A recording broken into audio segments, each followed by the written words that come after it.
Coming up on this Memorial Day weekend edition of YCN Vermont Wrap, we'll take a look at the week's top news stories, and our political potpourri segment will be extended because we have lots of important things to discuss. I'm Keith Hansen. YCN Vermont Wrap is next. You're watching H&I on WYCI. Your home for heroes that are unstoppable. Icons that are unforgettable. Fascinating. I'm Captain James T. Kirk.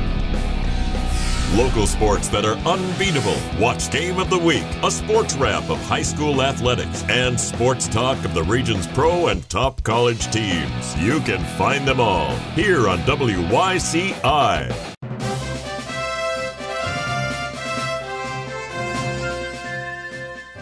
Welcome back to this Memorial Day weekend edition of YCN Vermont Wrap. I'm Keith Hansen. Earlier in the week, 2 New Yorkers sentenced in federal court as a result of a 3-kilogram heroin bust last year, which authorities described as one of the largest in Vermont history. 35-year-old Sean Alonzo was sentenced to 10 years in federal prison for conspiracy to distribute more than 1 kilogram of heroin. His accomplice, 38-year-old Tamara Moody, also of New York, was sentenced to a little over 7 years for the same charge.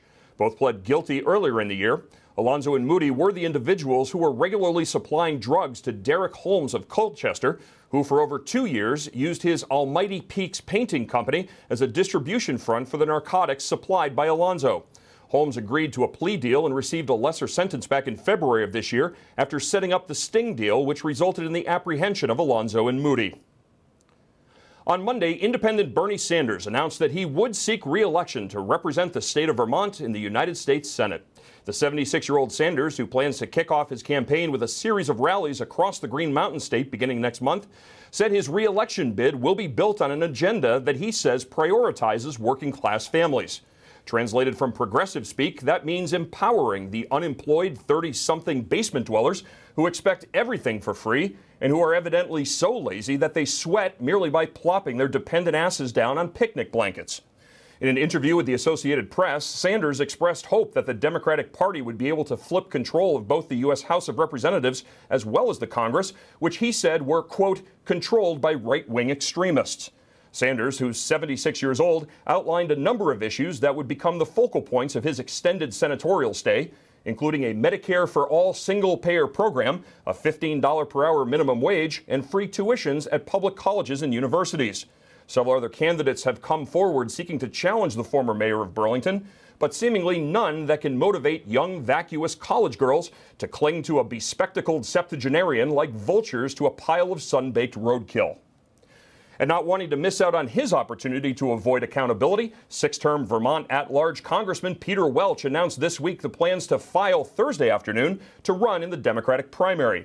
Welch, who is definitely not on board the Trump train, said that the president was, quote, a divider whose policies have been, quote, very, very harmful to rural American and middle-class families. Welch's plan? Well, he'll use what he considers his enormous amount of energy that is unabated, his words, not mine, to turn things around and reverse direction this next election. Evidently, that means working with his buddy Byrne across the hall to increase governmental control over businesses and private citizens, wipe out Trump's tax cuts, complete the government's hostile takeover of our nation's healthcare industry, and make even more progress, no pun intended, on monetizing the often vilified and second most fundamental building block of virtually everything on our planet, carbon. Yes, climate change and carbon taxes, that old chestnut. Close to 4,000 Airbnb hosts across Vermont will not have to register with the state, at least for now.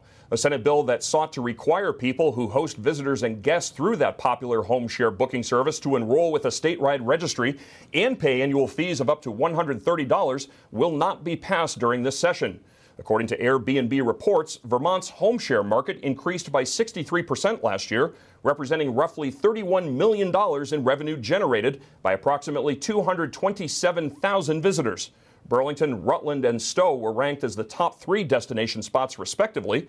The legislation, which Democratic State Senator Michael Sirotkin said was, quote, very close to passage during the regular session, purports to seek merely to align Airbnb properties with motels, inns, and bed and breakfasts.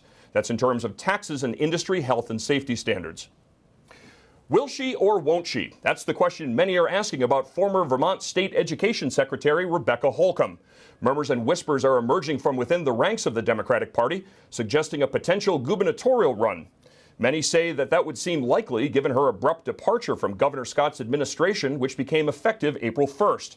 Holcomb, who one Republican pundit recently referred to as a, quote, Marxist tyrant, was appointed as education secretary in January of 2014 by then-Governor Peter Shumlin and held over by Phil Scott, who said Holcomb, quote, has shown a fierce commitment to improving Vermont's education system.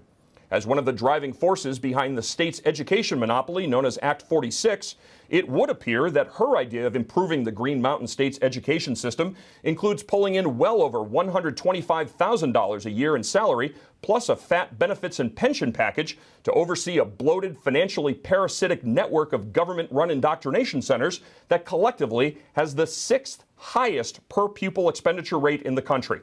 Oh, and lest I forget, the agency she was in charge of justified a spending increase of $192 million of your tax dollars over a 3-year period.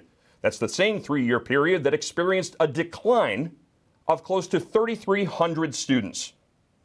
Let that roll around for a moment.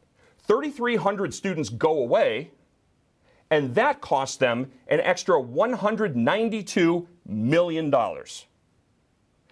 You're probably going to need a moment to digest that. So we're going to take a quick break. And when we return, we're going to have a very stark conversation about the efforts of the anti-gun crowds in this state and what they're planning next. You will not want to miss this. More with YCN Vermont Wrap right after this.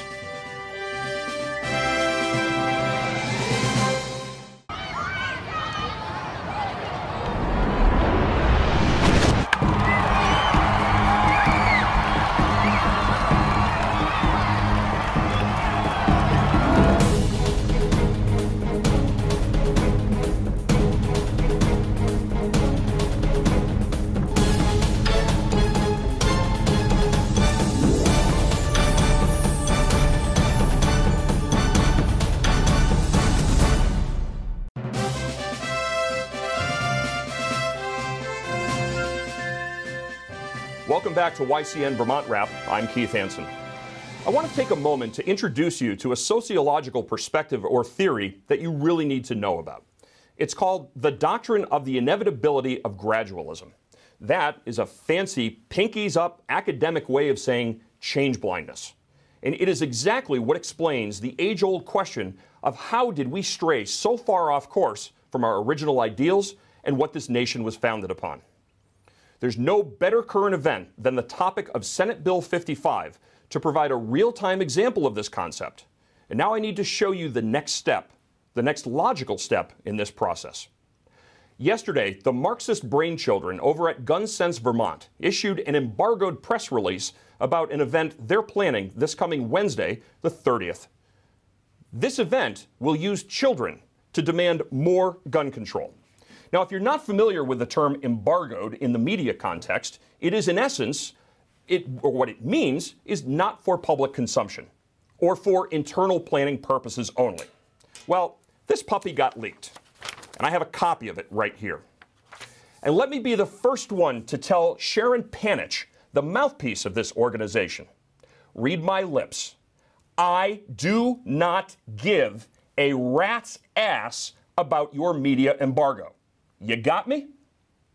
I even did you the courtesy of using small words and enunciating so that you and your slovenly brain-dead minions could keep up with this conversation. Now, this release reads in part, and I quote, supporters of gun violence prevention, including students from some area schools, will be gathering in front of the State House in Montpelier to stress the continued need for gun violence prevention in the wake of yet another mass shooting. The rally will be held at 3 p.m. on Wednesday, May 30th. Now, the reason Sharon Panich chose to embargo this media alert is as follows, and I quote, to maintain the safety and integrity of this event, we ask that you delay contacting opponents of gun violence prevention legislation until after the event. Now, here is why I cannot morally, ethically, or on principle abide by the terms of her media embargo. I believe in free speech, period. Not, well, I believe in free speech, but no, I believe in free speech, period. If you want to speak out about politics or social issues, hey, it's all good with me.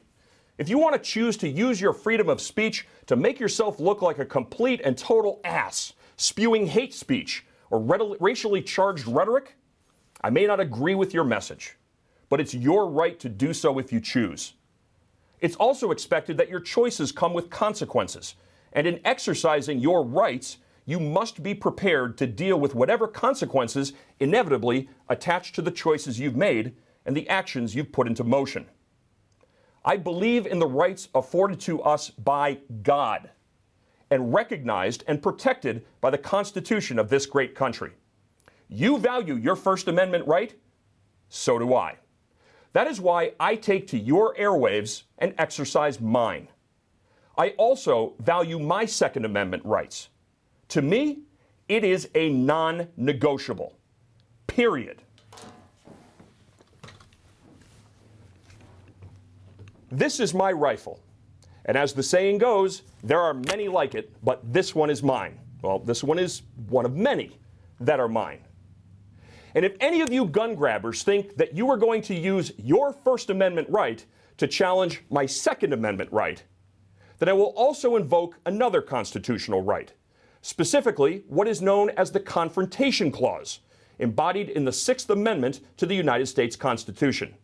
The Confrontation Clause is often referred to as a component of due process, the right to confront one's accuser. Gun Sense Vermont, as long as I have warm blood in my veins and breath in my lungs, will never rally to strip away my God-given right to life by denying me a means of self-protection and do so unchallenged. Ever. And no, I'm not advocating violence with this. But let's get into that. That little nugget that you, Sharon Panich, included about the, quote, safety and integrity of your event, well, let me fill you in on a little inconvenient truth. It wasn't a Republican or a conservative or a pro-Second Amendment advocate that shot up a Republican congressional baseball practice. He was an unhinged leftist. In fact, ever since John Wilkes Booth shot and killed President Abraham Lincoln in 1865, not Democrats, but leftists, statists, radicals have an extensive history of using firearms to silence those with whom they disapprove. And Sharon, you'll never have to worry about Second Amendment advocates like Eddie Garcia or Eddie Cutler or any of their compatriots showing up at your events causing chaos and violent disruptions. That's not in our nature. We know it is in the nature of a leftist, of a progressive, of a statist. You showed us the makeup of your character following the 2016 presidential election.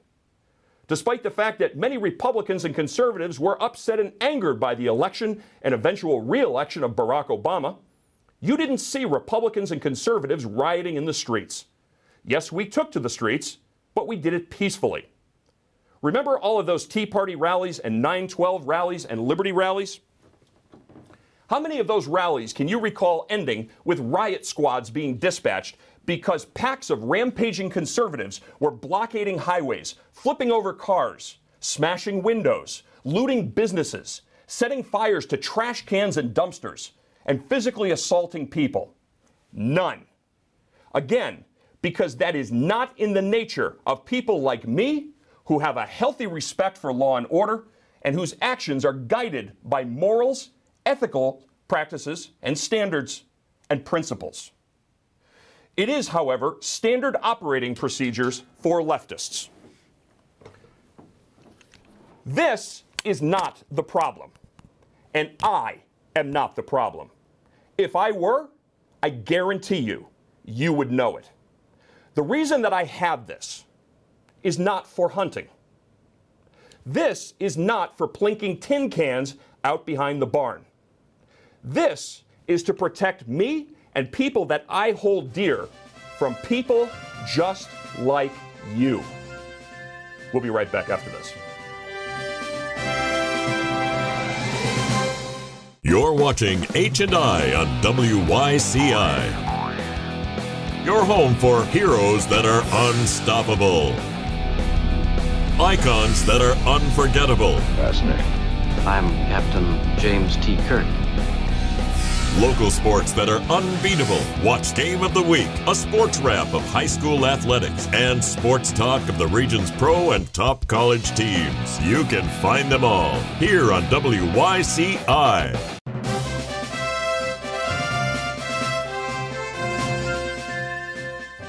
Welcome back to YCN Vermont Wrap. I'm Keith Hansen.